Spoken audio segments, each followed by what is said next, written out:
نحمدہ ونصلی علی رسول الکریم، اما بعد۔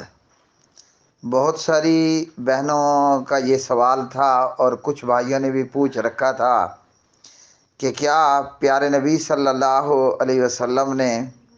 یہود کے درخت کاٹے تھے یا ان کے درختوں کو آگ لگائی تھی؟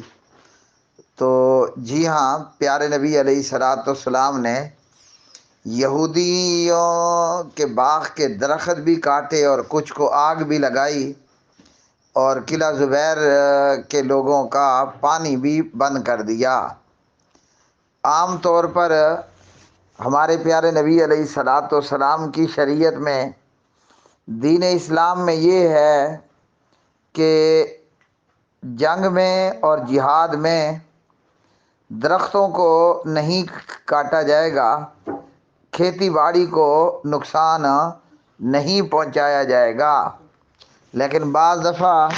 ضرورت اور مصلحت کے تحت ایسا کرنا جائز بھی ہے، جبکہ اللہ سبحانہ و تعالیٰ کی طرف سے ایسا حکم ہو۔ قرآن مجید فرقان حمید سورۃ الحشر کی آیت نمبر 5 میں اللہ سبحانہ و تعالیٰ نے یہود کے درخت کاٹنے کے حوالے سے بیان فرمایا۔ اعوذ باللہ من الشیطان الرجیم، ما قطعتم من لینۃ او ترکتموها قائمۃ علی اصولها فباذن اللہ ولیخزی الفاسقین۔ جو بھی کھجور کا درخت تم نے کاٹا یا اسے اس کی جڑوں پر کھڑا رکھا چھوڑ دیا تو وہ اللہ کی اجازت سے تھا، تاکہ وہ نافرمانوں کو ذلیل و رسوا کرے، یعنی یہود کو ذلیل و رسوا کرے۔ تو یہ واقعہ تب ہوا کہ جب پیارے نبی صلی اللہ علیہ وسلم نے بنو نذیر کے کھجور کے درختوں کو کاٹا اور بعض کو جو ہے وہ باقاعدہ جلا دیا گیا۔ لینا، ہر درخت کو لینا کہا جاتا ہے، یا یہ کہ کھجور کا درخت اسے لینا کہا جاتا ہے، یا یہ کہ برنی اور اجوا کھجور کے سوا جو باقی کھجور کے درخت ہیں ان کو لینا کہا جاتا ہے۔ بنو نذیر جو کہ یہود تھے، تو بنو نذیر کی بستیوں میں ایک خوبصورت باغ تھا جس باغ کا نام بویرہ تھا، اور آج کل بھی یہ باغ بویرہ کے نام سے ہی معروف ہے۔ مسجد قباء کے جنوب مغرب میں یہ بویرہ باغ واقع ہے۔ جب پیارے نبی صلی اللہ علیہ وسلم نے بنو نذیر کا محاصرہ کیا تو جنگی حکمتی عملیوں کے پیش نظر پیارے نبی صلی اللہ علیہ وسلم نے اس باغ کے درختوں کا کاٹنے کا بھی حکم دیا اور بعض درختوں کو جلانے کا بھی حکم دے دیا۔ عبداللہ بن عمر رضی اللہ تعالی عنہما صحیح بخاری کتاب المغازی میں راوی ہیں، حدیث نمبر 4031 پر،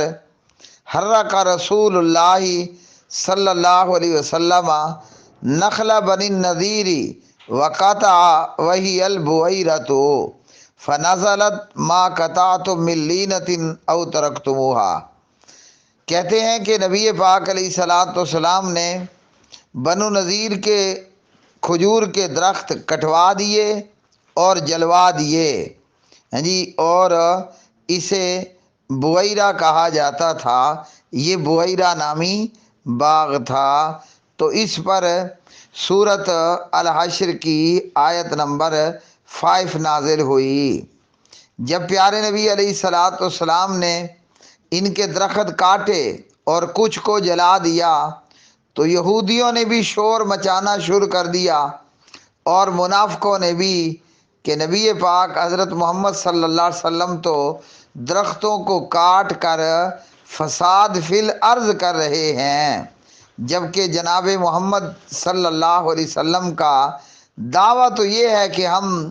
اصلاح کا کام کرتے ہیں، تو اللہ سبحانہ و تعالیٰ نے پھر اس پر مسلمانوں کو یہ بات بتائی اور اعتراض کرنے والوں کو یہ بات بتائی کہ پیارے نبی محمد صلی اللہ علیہ وسلم نے یہ جو چند درخت کاٹے اور چند کو آگ لگا دی اور کچھ کو جوں کا توں رہنے دیا، تو یہ اللہ کے حکم سے تھا۔ ہاں جی، یہ اگرچہ عام حکم یہی ہے کہ نہ درختوں کو کاٹا جائے، نہ کھیتوں کو جلایا جائے، نہ کھیتوں کو خراب کیا جائے، مگر اس موقع پر محمد الرسول اللہ صلی اللہ علیہ وسلم نے جو چند درخت کاٹ ڈالے اور چند کو جلا دیا، تو یہ اللہ سبحانہ و تعالیٰ کی طرف سے ایسا حکم ہوا تھا اور یہ اجازت ملی تھی۔ اب پیارے بھائیو، جنگی ضرورت کے تحت ایسا کیا جا سکتا ہے، بلا ضرورت یہ کام ہرگز نہیں کرنا۔ اور ایسا تب ہوا کہ جب یہودیوں نے غداری کی، بنو نذیر کے لوگوں نے غداری کی اور پیارے نبی صلی اللہ علیہ وسلم کو جان سے مار دینے کی کوشش کی، تو آپ صلی اللہ علیہ وسلم نے اپنے صحابہ کو جنگ کی تیاری کا حکم دیا اور بنو نذیر کی طرف پیارے نبی علیہ السلام چل پڑے۔